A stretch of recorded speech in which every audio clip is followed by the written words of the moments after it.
What is up, guys? I do hope you are well. I shouted again. My name is Mark, and today we're covering some more r/am I the butthole. If you'd like to skip the initial waffle, timestamps are in the description and along the timeline below. But if you are new here, please consider hitting that like, that subscribe, and maybe that notification bell too, as it really does help out our channel. And if you'd like to support further, you can through YouTube membership with that join button down below, or heading on over to Patreon. Link is in the description. Just like these people did. We had Sloth Bunch over on Patreon, then we had Jickery Jokery, who's a rejoin, and Katie Smith, new member, B.A. Guthrie, new member as well. Thank you so much for your support. It is incredible for what you do, and just thank you for everyone for taking some time out of your day to be here. It's amazing of you to do so. Please do not forget that. You're amazing, and let's crack on with today's stories. Much love, guys. And our first story comes from a throwaway account. Am I the arsehole for telling my husband that his own behaviour is why our son doesn't show him physical affection, and I won't force him to? My husband and I have a 6-year-old son, Sam. Sam is super affectionate to me because I am super affectionate to him. For practically his whole life, we've had cuddle time every night. I tuck him in and give him hugs and kisses. I put him on the bus in the morning and kiss him goodbye, and when he doesn't feel good, I let him curl up with me on the couch and hold my hand. So it's not uncommon for him to randomly tell me he loves me, or come plant a kiss on my forehead while I'm just sitting down. This is just how we've always been with each other. By contrast, my husband isn't a very touchy-feely person, and therefore our son doesn't show him the same affection. Don't get me wrong, my husband is a great father and Sam loves him, but he shows his love with tickles and wrestling, and Sam climbs all over him like a human jungle gym. That's their kind of love. Today, Sam wasn't feeling well, so I kept him home from school and we cuddled. When my husband came home, he kept trying to cuddle with Sam as well, but he only wanted me. This made my husband feel bad, understandably, and said it looks like Sam loves me more than him. I told him that's not true at all, but that kids emulate the behaviour that they experience, and since husband isn't affectionate most of the time, there are definitely some times where he is, Sam isn't affectionate back, because he doesn't associate that behaviour with his father. I told him that Sam shows him love when they goof off with each other. My husband said that I'm making him sound like he's a bad father, and that I should force Sam to give him hugs and kisses, but I refused because I think Sam has the right to choose who he is physically affectionate with. He apparently vented to his mum and sister, who have both taken his side. So Reddit, am I the arsehole? No, you are not the arsehole in this situation. Forcing a child to give hugs and kisses to a parent is absolutely the wrong thing to do. And we've seen stories in the past where teenagers have got to the stage and they post on these stories that they were forced to show affection when they were younger, and now they don't want to do it when they're older because, it was all forced before. And you don't want to be sending these mixed messages to your child that you have to give hugs and kisses just to please adults. And I'd maybe flip the situation around with him and bring up the whole wrestling thing, saying like, look at it from this way. He doesn't want to wrestle with me. He doesn't want to goof off and play around with me. He does that with you, and that's where the love is. And maybe he might understand it in that way. Probably not, but it's worth a try. But absolutely not the arsehole in this situation. And let's check out some of the comments. And Crazy Snake Lady says, not the arsehole. Forcing your kids to show that kind of affection when they don't want to can cause resentment towards the people forcing them to do so. He's still super little and unfiltered, meaning that they act on themselves instead of other people. He enjoys cuddling with mum more, so he doesn't want to cuddle with dad. And I'm sure the same thing goes for wrestling. You can't force your kid to show affection in a way that doesn't make them comfortable. I hope that made sense. Either way, not the arsehole. And Catch says, definitely not the arsehole, and I'm really not sure why giving kids their own bodily autonomy in that way is such a hot take. I guess you have to keep stressing that is literally just a you receive what you give situation. Good luck, OP. And Julie1412 says, not the arsehole. Children have bodily autonomy just like adults. If you force him, then you send the message that he has to do things he doesn't want to just to please the adults. I think you can see what a dangerous path that opens. If your husband wants kisses and cuddles, then he can start showing affection every day and not just when his son is sick. And Miranda666 says, not the arsehole. Your husband's demands that you should force Sam to give hugs and kisses is flat out wrong. No child should ever be forced into physical contact, ever. Your husband's desire to have your sons express physical affection is great, but demanding is a terrible strategy that will backfire. Demanding it when a child is already upset and simply wants familiar comfort is really a bad idea. Your son is sick, so he's capable of expressing himself in words and having a conversation. Your husband can talk to him. Hey buddy, I like hugs just like mum does. Can I have a hug? If your husband starts asking for hugs and taking an occasional no in his stride, the relationship he wants will develop. Sam will learn that his father respects his autonomy, and your husband will start to understand Sam's emotional cues. I can see you're upset, Sam. Would you like a hug? And absolutely too true. Behind all those, 100%. But what do you think of this situation? Has anyone ever forced this with your children? Let us know how you dealt with it in the comments below. And our next story is from another throwaway account. Am I the arsehole for letting my sister adopt my unborn baby rather than a friend who wants a baby? This is a little complicated. My girlfriend and I are 19, and despite all the protection we use, she still somehow got pregnant. My older sister, 34, practically raised me. Our parents were absent most of her childhood, and like all of mine. Our older brother looked after us. Anyway, I literally call her mum, we're that close. She calls me her firstborn.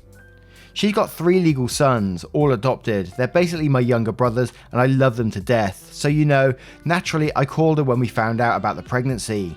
She calmed us down and explained our options. We knew we did not want to be parents, but my girlfriend said she didn't really want an abortion, but didn't want another child to go in the system. Anyway, scheduled an appointment to get the baby vamooshed when my sister called again. She said she would adopt our baby if we really didn't want to go through with the abortion, yada yada. That was like 3 months ago.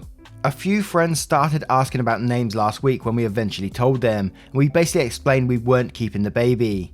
A friend of ours, M, 21, has been trying for a baby with her husband for like 2 years. We knew but didn't think much of it. She contacted us asking what we were doing with the baby. I explained that my older sister was going to adopt them. I guess she found my sister through my Instagram or something and angrily messaged us that she already has 3 kids and we should think about mothers who can't have children and want one. At this point, we realised what the issue was, and I explained that her children were adopted and she hasn't had them as babies, and we want to keep the baby in the family. She didn't reply, but one of her and my girlfriend's mutual friend messaged me asking if I'd reconsider. I told her no, this baby was going to my sister. M messaged me again and basically said it was so hard to find a white baby and practically begging to reconsider. I'm biracial, white passing, my sister is not. I got angry and I told her I don't want some white girl stripping another child of their culture, sent her on her way. It's divided our friends. Some think that she was racist and some think she was just desperate for a baby. My sister says we can do what we want with a baby, but her mum is always open. I think the baby should still go to my sister, but my girlfriend was really affected by M's words and is concerned that we could be giving a young woman what she desperately wants. We have months to decide, but I'm torn. Am I the arsehole? Does this feel like something that we used to read on Choosing Beggars, man? I mean, I'm not trying to make a joke out of someone after 2 years not having a baby and all that sort of stuff, but the way they talk about the baby, like where the line said she contacted us asking what we were doing with the baby. I'm just inquiring what you are doing with this baby. If it's going spare, I will take it off your hands. It's like, fucking hell, man. It's a baby. But Cake is a Die says not the arsehole, M is for this, and quotes, M messaged me again and basically said it was so hard to find a white baby and practically begging to reconsider. I'm biracial, white passing, my sister is not. And then says you and your girlfriend should do what's best for the baby. No pity or guilt. What is objectively best for the child? I personally think that if your sister is as great as she sounds, it'll be best for the child and for you and your girlfriend if you decide to be part of the child's life in the future with her approval. And OP does reply, my sister is amazing, I love her so much, and I know the baby will grow up well loved. And the Riddler 41 says, not the arsehole, someone who wants to adopt a white baby but not a black baby doesn't deserve any baby. You also want to keep the baby in the family. It is your baby right now and always will be your baby, even when your sister takes over caring for them. It's great that you have the option to be able to keep your baby in the family so they can still get to know you and be a part of your family unit. And Dashcam Kitty says, not the arsehole, your friend is only 21. Unless she's minted and in a stable job with a home, then she should be focusing on her life instead of adopting babies. Your sister sounds like she has her head screwed on right and in a stable position. And Mecha Michaela says, Definitely not the arsehole. Babies aren't Facebook Marketplace deals. You already had decided that your sister was going to be the one to adopt the baby, and that should have been the end of the conversation. Em is an idiot who probably shouldn't have any kids if she's worried about them not passing as white. And Cheese Scrump does reply to this. Facebook Marketplace babies. Em says, hey, is this baby still available? Sorry, it's already been sold to another buyer. Oh, Em says, okay, cool. I'll be there to pick it up Wednesday. Also, I haven't got paid this week, so I'm gonna have to give you $20 below your list price just for your information. And OP replies, the baby has already been sold. EM says, okay, cool, got it. Thanks for the confirmation message. Later on, Em says, hey, I'm at the meeting place. Where's my baby? Hello? OP says, it's not your baby. How dare you? I'm gonna report you for trying to scam me. I'm so glad someone done that. It sort of explained what I was trying to do with the choosing beggars all in one message there. And that's just the feeling I was getting from reading this as well. It just brought me back. Now, what would you do in this situation? How would you deal with it? Let us know in the comments below. And our next story is from EastU2060. Am I the arsehole for expecting my daughter to attend college? I tried to keep this short. My daughter still lives with a family at 21, pays her rent, food, keeps her space clean, etc. Basically a good tenant if you get me. She was planning to move out last year, but fell through due to COVID. We are letting her live with us through this whole pandemic thing. The problem is I propose she attend, online obviously, college if she wants to stay here. I've been telling her this since she turned 18, and now that her stay is extending with us, I feel I need to put my foot down. She doesn't want to. I'm going to be blunt here, she makes more than her mother and I combined just drawing furry porn. I'm not here to judge, good for her for doing something with her talent. The issue is that's all she wants to do. She thinks she doesn't need to attend college just because she has this side gig going on. If she doesn't attend college, what is she going to do in 5 years? I doubt these furry people who are paying her will still exist by then. The worst of it, she will not have any work experience. She will have to explain why she has no jobs and no schooling outside of high school. This is so frustrating to me. At some point, she's going to have to get an actual job, and the more time goes in, the harder it's going to get. She's already 21 and never been to college. While her high school peers are graduating, she just won't budge, and it's gotten to a point where instead of doing something useful for her future, she wants to move out anyway. During a pandemic, I might add. Because her mother and I are so controlling. We are not, we just care for her and want her to have a good future. But if she moved out, I'm afraid that's not going to happen. She will just continue to be irresponsible. Am I the arsehole?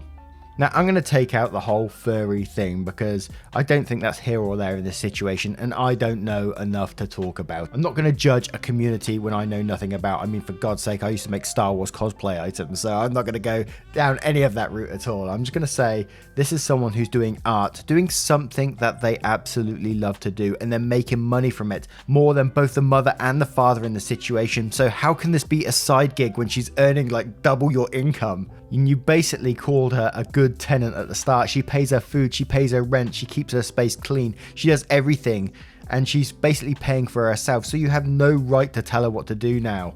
And while college is good for many people, don't get me wrong, it's not perfect for everyone. I never went to college, I never went to university, and I'm doing okay. And also doing something that I absolutely love, so I can totally feel for this person in this situation, doing something that they have a passion for, be it art in this situation, and making money from it. So yes, I do think you're the arsehole in this situation, and you are being quite controlling. Step back and look at it from her point of view. But Not a Sniper Yet says you're the arsehole. If her side gig brings in more cash than 2 actual jobs combined, then it's not really a side gig, is it? College is not a guarantee for a career, but is it a guarantee for debt? I can understand her not liking the gamble very much considering her income. Her job is very niche, but the furry fandom has been around since the 70s or so, and is now more lucrative than ever thanks to the internet. It's likely to stay around for a long time to come. Besides, if she can draw that, it's likely she can also be able to draw other things. Is Illustrator a legit enough job for you? There's a high demand for illustrators in the visual focused society. Creating an extensive SFW portfolio will probably be more helpful in her future than a college degree. And QT Dragon says you're the arsehole. If she's making decent money now, doing what she loves, then let her do that. You are grossly misjudging the furry community if you think that it'd be gone in 5 years' time. From experience, when parents pressure children to do things they don't want to do, they really do well in it and rarely continue with anything in that field. Also, making art for a living is an actual job, especially if she is earning more than both of her parents. And Obedicta says, "You're the arsehole. I understand your concerns of wanting her to have a fallback plan of some kind, but those furry people have existed for years. They're not going to magically up and go away in 5 years. She's also 21. It's her decision." And Surgaren for the win says, "If she's making more than you and your wife combined, it doesn't sound like a side gig to me. It sounds like a viable way to make a living. I know many artists, the majority of them did not attend college because their talent is intrinsic and the well-rounded education colleges offer had nothing they wanted or needed. Why is it you assume that she can't draw anything else? If the furries fall out of fashion, which I doubt, others will come along to take place of any who grow out of it. It doesn't take much to discover the latest trends and adjust your artistic output accordingly. This is not irresponsibility on her part. You OP just don't have the artistic mentality. You're trying to force your ideals of normalcy on someone who doesn't fit that mold. If this has become a daily battle in the household, I don't blame her for wanting to leave. I suggest you back down if you want her to continue contact with you. You're the arsehole." Now I turn this one to you guys. What would you do in this situation and how would you deal with it? Let us know in the comments below. And our next story is from Throwaway Photo. "Am I the arsehole for making my daughter wear a dress for a family photo? Our family has the tradition of retaking our family photo every year, basically since my eldest was born. My wife and I agree that it's a great tradition to uphold as we get this nice little timeline of growth. For me as well, getting the family dressed up for the whole occasion has always been satisfying. This year was a bit harder since the pandemic doesn't really allow us to safely hire a photographer. My wife even wanted to skip it this year. I, however, insisted on upholding the tradition, so I bought a fancy camera myself and set up a spot in the house just to take the picture. It's all a tough road of learning. I taught myself how to use the camera and downloaded a photo editor and everything. But the day I marked to take the photo comes, lo and behold, my youngest daughter has a problem. She doesn't want to wear her dress. This is pretty irritating considering everything I had to do to set this up, and that her siblings were all ready. Still, I tried to convince her by talking, playing around with her. Honestly, some minor bribing, but nothing works. She just won't wear the dress. My wife says just take the picture, but I refuse because again, our youngest isn't dressed right for it. This mess went on for hours. I finally had enough of her disrespect. I pulled her to the side, looked her straight in the eye and asked why she didn't want to just wear the dress. She couldn't tell me anything more than she didn't want to. I told her that she was holding the family hostage and that she's disappointing me, her mother and her sisters right now by doing this, and that it was nonsensical to be this stubborn. Simply put, we would not be leaving until she puts the dress on already. We did not return to the rest of the family until she put the dress on. A half hour or more of setup, at last a family photo is taken. Then my youngest starts bawling madly. Her big sisters take her aside to watch her and my wife starts questioning me. I told her what I told our youngest. She calls me an arse. I explained that I didn't really mean what I said to her. It was a scare tactic to get her to obey, akin to the boogeyman or the permanent frown. Anyways, it's become this whole big thing when I really just wanted to take a nice family picture. Was I being too harsh here? Mind you, this was hours of trying to get her to put the dress on. Edits. Hello, I just thought I'd make a few things clear. Yes, my youngest is only 8 years old, but in my opinion, it is more important to start instilling good values at a young age. It's important for young girls to uphold themselves and important for all kids to have respect for their authority figures. I must emphasize that I didn't pull her out immediately. This was hours of me trying to talk with her and ease her into the dress. I don't want to give the impression that I'm immediately this stern with my girls. This was after trying so long with her. Matching for me is important because it's indicative of the effort our family puts into our image. It just wouldn't sit right for one of my girls to stick out so much in the photo, all the others bothered to match. I didn't mention it, but as you can see, I'm usually the disciplinary in the household, all due to respect to my wife. She spoils our girls and is far too easy on them when they do things like this. It isn't her fault, it's how she was brought up. I was hesitant to go with her call on this issue because I knew what the kind of trouble giving in on this would lead in the future. All I'm doing while reading this story is I was sitting there and thinking, who is this photo for? Who's going to look back on this and see a happy time or being forced into certain clothes and be a certain way? This doesn't sound like a fun family photo to me if it's forced.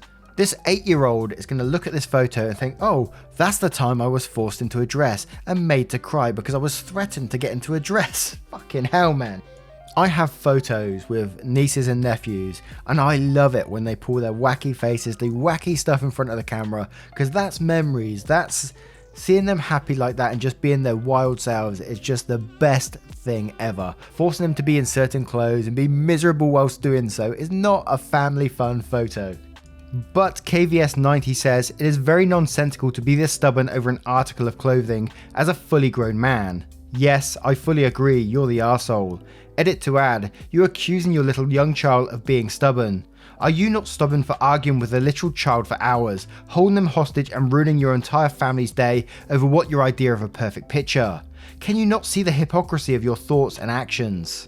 And Redoubtable South says, and quotes, I told her she was holding the family hostage and that she's disappointing me, her mother and her sisters right now by doing this, and that it was nonsensical to be this stubborn. And then says, no, you held the family hostage and you were nonsensically stubborn about a goddamn dress. You caused this whole issue, not her. You're the arsehole. And Stairs motherfuckerly says, you're the arsehole. Why is making in quotations when that's exactly what you're doing? And then quotes, I told her she was holding the family hostage and she's disappointed me, her mother, and her sisters right now by doing this, and that was nonsensical to be this stubborn. Simply put, we'd not be leaving until she puts on the dress already. And then says, you're telling your daughter that the clothing she wears is more important than her and her comfort. You're stubborn for making her wear it. Don't like that she's stubborn? She got it from you. The world needs stubborn girls. And Queen Oreo says, why are you so insistent on a dress? Can't she look nice without wearing a dress? What's the point of a family photo where someone doesn't feel like themselves? You're the arsehole. It's not that serious. Now, I turn this one to you guys. How would you deal with that situation? Do you think OP was right in the situation, to say this is a family photo, you need to put on that dress, and then come up with different ways of trying to do it? Or do you think they was totally wrong and crossing boundaries? Let us know what you think in the comments below. Now, once again, guys, thank you for being here today. I hope you did enjoy today's stories, and if you did, you know what to do. Hit that like, that subscribe, and maybe that notification bell too, as it all really helps out our channel. And you can join through the YouTube membership by clicking that join button down below, or heading on over to Patreon with the link in the description. Running out of breath there. And just a thank you anyway for your support, your endless support to this channel, of you turning up every day through through the podcast, through this channel, through Twitter, coming onto Discord. It really does mean the world to me, and I cannot express that enough. So thank you for doing you. Keep being awesome, and I will see you in the next one, hopefully. Much love, guys.